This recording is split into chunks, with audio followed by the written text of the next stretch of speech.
Hi, I'm Coach Joseph Correa, and today we're going to talk about the best stretches that Djokovic does to be able to gain as much flexibility and agility on the court. Now, we all know that Djokovic wins a lot of points using his agility, his reach, and his speed, but his flexibility is what carries him through the court and prevents a lot of his injuries. Now remember, whenever you stretch, you want to make sure you get a little bit of a warm-up and you start slowly. Let's get started. For the very first exercise, you can start with a very simple stretch. You can go ahead and simply lift one leg on top of a bench. If you can reach the net on the tennis court, it's even better, but if you want to start slowly, you can go ahead and do this. You're going to go ahead and put one foot on the bench, and then you're going to stretch slowly towards your foot. And then if you can hold for 10 to 15 seconds, that's the best. But what I really want you to shoot for is 30 seconds. Once you get really good at this, you're going to be able to get to 30 seconds, and that should be your goal. Now, once you do this, I want you to go ahead and turn a little bit, and once you finish that exercise, you're going to go ahead and switch to the opposite foot, and you're going to reach towards the foot on the floor. And again, you're going to hold for 10 to 15 seconds, and then you're going to try to shoot for 30 seconds. For a lot of people, flexibility is an issue, so it takes time to develop flexibility. Be patient with yourself and take the time to do this before and after your training. Let's move on to the advanced version of the same exercise. For the advanced version of this exercise, we would do the same exact thing, except if you can hold with your right hand and then reach with your left hand and hold a little bit more out in front, this would be even better, because what this does is it aligns your hips as well and your lower back. You might feel this a little bit, but when you actually turn and go towards your other foot, that's where you're really going to feel the stretch. So what I want you to do is to turn down and try to reach your bottom foot with one hand, and then put the other hand on top so that you can get a little bit more of a stretch. When you're down here in this position, I want you to go ahead and try to turn a little bit more towards the other side of the court so that you extend your hip rotation.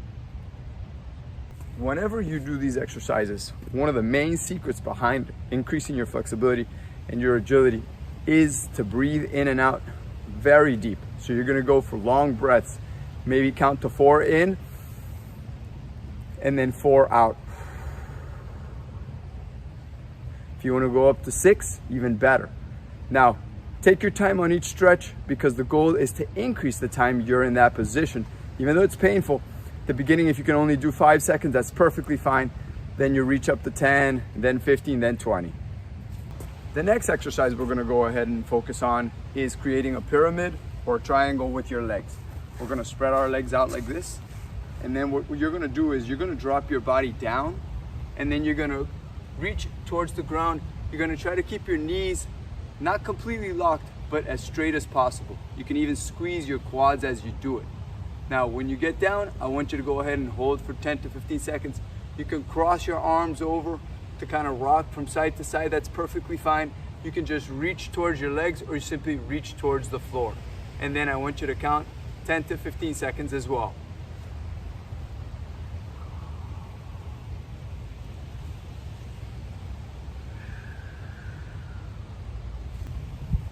Once you're done with that, you can turn this into a dynamic stretch by going ahead and touching one hand with your one hand on the opposite foot, and then turning and doing the same thing to the other side, kind of like this.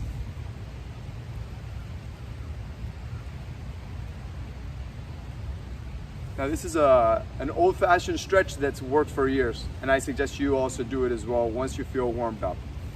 So let's move on to the next stretch. For the next stretch, we're going to go ahead and just stretch those hamstrings on the back of your legs. And how we're going to do that, we're going to go ahead and extend one leg out in front, and then we're going to reach with one hand down, and then we're going to reach with the other hand as well towards your foot. But what I really want you to focus on is keeping that front leg straight, okay? If for the back leg you feel like you're losing balance because your toes in the back, just tilt that ankle downwards, okay? And then we're going to do the same thing.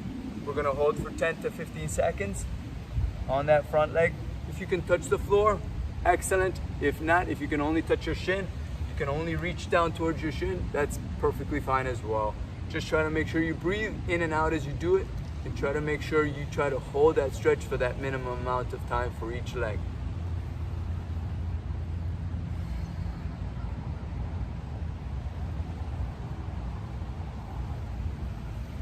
We're gonna do the same thing for the other leg. Always do both legs. Whatever exercise you do, do for both legs. Never leave the other leg unstretched, okay? Because that might become your weaker leg. Let's move on to the other leg.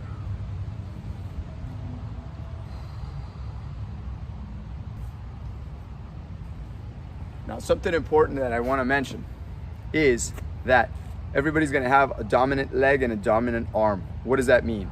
It means that one of your two legs or arms is going to be stronger or more balanced. That's the leg you want to stretch a little bit extra, because it's usually going to be tighter, because it's been used to tightening up so much that you got to extend that muscle back out. Remember, any muscles that squeeze for a long time, you need to create a balance in the strength level by also stretching it out so that it learns to also open up. Let's move on to our next exercise. For our next exercise, we're going to hold a lunge position. Lunges are important exercises in tennis. I should actually say they're extremely important exercises in tennis, because you're constantly reaching out to hit the ball, and you don't want to reach with locked legs or semi-locked legs. You want to make sure your legs are comfortable getting down and stepping out. For the forehand, when you hit open stance, when you need to do volleys, same thing for the backhand, getting down on those volleys. Now, some important stretches that I'd like for you to focus on when it comes to lunges is, I want you to go ahead and, for example, we're going to go ahead and get into a lunge position. If you can get a little bit lower so that your body is perfectly perpendicular to the ground so that you can create an L, that's the ideal position. That's what I want you to focus on. Now, once you get into this position, you're not just focusing on your stretching, you're also focusing on balance. Balance is one of the hardest things to improve, and it takes time, and you really need to be patient with yourself at the beginning. So while you're in this position, to kind of make up time to reach those 10 to 15 seconds, I want you to first start with your hands out, up towards the sky. Then I want you to try to put your hands behind your head. Then you're going to go ahead and put your hands behind your back. And then you're really going to start feeling the burn, and then I want you to go a little bit lower so that at the same time you stretch some of your quads. This stretch is really good because it doesn't just stretch your glutes and a little bit of your hamstrings, it also stretches your quads, and that's what I really want you to focus on, because this is going to allow you to reach more tennis balls on the court, and it's going to allow you to run a little bit faster too, because you're going to be able to take longer steps. Now, once we're done, we're going to do the same thing. We're going to stretch to the other side.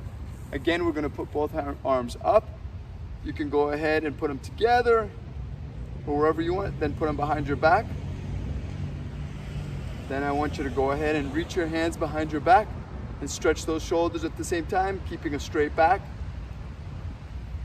and stretching those quads all the way on the front, the high quads, lower quads. Try to keep the back leg stretched so you get a little bit straight, so that you get a little bit more of a stretch. And then we're going to go a little bit lower there. For one of our final stretches, we're going to go ahead and stretch our calves. This has been a stretch mainly for the lower body, but we're going to go ahead and focus for the calves. To get in a comfortable position down on the floor, we're going to stretch those hands out like this in a push-up position. And then what I want you to do is I want you to bend one knee and keep the other leg straight. Hold 10 to 15 seconds. And then you're going to go ahead and do the same exact thing on the other side. Switch, hold 10 to 15 seconds. And once you've done both legs, then I want you to go ahead and keep both legs straight. And I want you to try to bring your heels towards the ground as you keep your legs locked. Once you finish with that, I want you to bring your legs further apart, and we're going to do the same thing. We're going to go ahead and push with one knee towards the floor while the other leg stays straight. And then we're going to do the exact same thing for the other leg, 10 to 15 seconds. And then finally, we're going to bring both feet together, and we're going to do the same thing. We're going to go ahead and bend one knee for 10 to 15 seconds. And the other leg for 10 to 15 seconds. Now, the nice thing about that stretch is that you didn't just work one side of the calves, you really stretched all three sides of the calves by bending your foot with your foot at shoulder distance apart, inwards, and with your feet further apart. So you stretched all three sides of the calf. So you're able to turn on all three sides when you go to hit the tennis ball. Now, these have been my favorite stretches. You can go ahead and add stretches to your routine, and I'll go ahead and I'll try to do a video so that you guys can also do upper body stretches that will also improve and allow you to prevent injuries at the same time. Please don't forget to subscribe and give a thumbs up if you enjoyed this video.